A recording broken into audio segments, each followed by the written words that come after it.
E.B. White, The Sea and the Wind That Blows.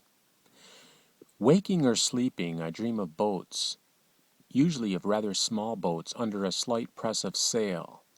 When I think how great a part of my life has been spent dreaming the hours away and how much of the total dream life has concerned small craft, I wonder about the state of my health, for I am told that it is not a good sign to be always voyaging into unreality driven by imaginary breezes.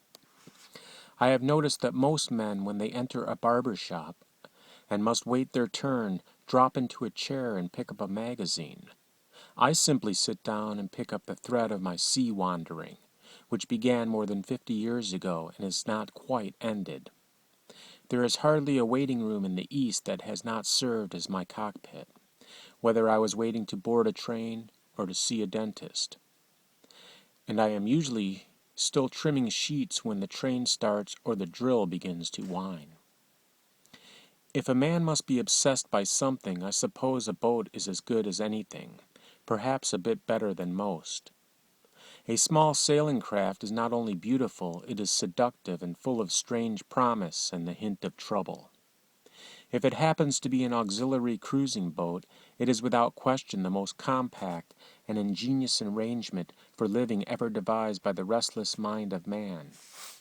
A home that is stable without being stationary, shaped less like a box than like a fish or a bird or a girl, and in which the homeowner can remove his daily affairs as far from shore as he has the nerve to take them, close-hauled or running free, parlor, bedroom, and bath, suspended and alive.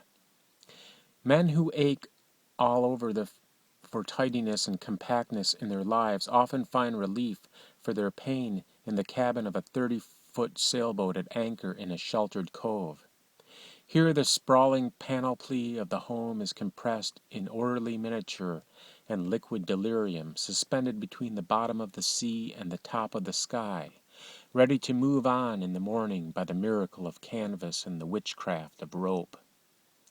It is small wonder that men hold boats in the secret place of their mind almost from cradle to the grave. Along with my dream of boats has gone the ownership of boats, a long succession of them, upon the surface of the sea, many of them makeshift and crank. Since childhood I have managed to have some sort of sailing craft and to raise a sail in fear. Now in my 70s I still own a boat, still raise my sail in fear in answer to the summons of the unforgiving sea. Why does the sea attract me in the way it does? Whence comes this compulsion to hoist a sail, actually or in a dream? My first encounter with the sea was a case of hate at first sight. I was taken at the age of 4 to a bathing beach in New Rochelle. Everything about the experience frightened and repelled me. The taste of salt in my mouth, the foul chill of the wooden bathhouse, the littered sand, the stench of the tide flats. I came away hating and fearing the sea. Later I found that what I feared and hated I now feared and loved. I returned to the sea of necessity because it would support a boat, and although I knew little of boats, I could not get them out of my thoughts. I became a pelagic boy. The sea became my unspoken challenge, the wind, the tide, the fog, the ledge, the bell, the gull that cried help, the never-ending threat and bluff of weather. Once having permitted the wind to enter the belly of my sail, I was not able to quit the helm. It was as though I had seized hold of a high-tension wire and could not let go. I liked to sail alone. The sea was the same as a girl to me. I did not want anyone else along.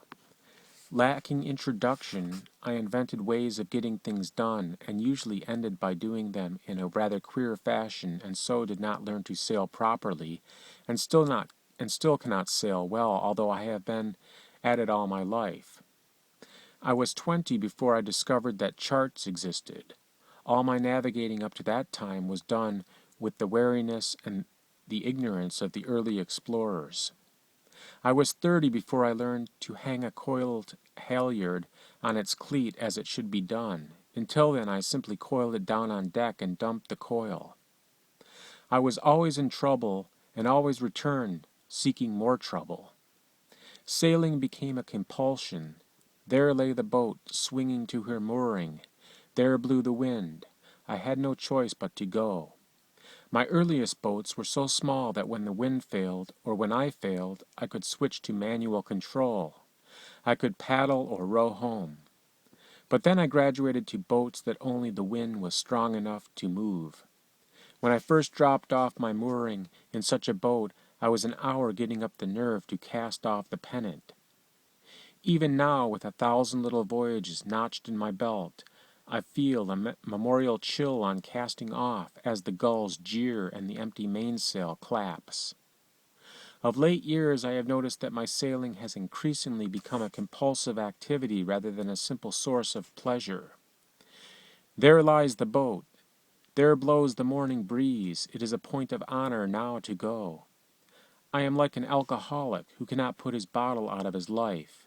With me, I cannot not sail, yet I know well enough that I have lost touch with the wind, and in fact do not like the wind anymore. It jiggles me up, the wind does, and what I really love are windless days, when all is peace. There is a great question in my mind whether a man who is against wind should longer try to sail a boat. But this is an intellectual response. The old yearning is still in me, belonging to the past, to youth, and so I am torn between past and present, a common disease of later life. When does a man quit the sea? How dizzy, how bumbling must he be? Does he quit while he's ahead, or wait till he makes some major mistake like falling overboard, or being flattened by an accidental jibe?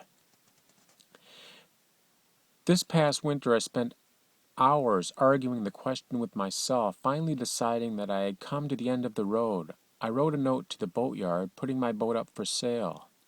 I said I was coming off the water, but as I typed the sentence, I doubted that I meant a word of it.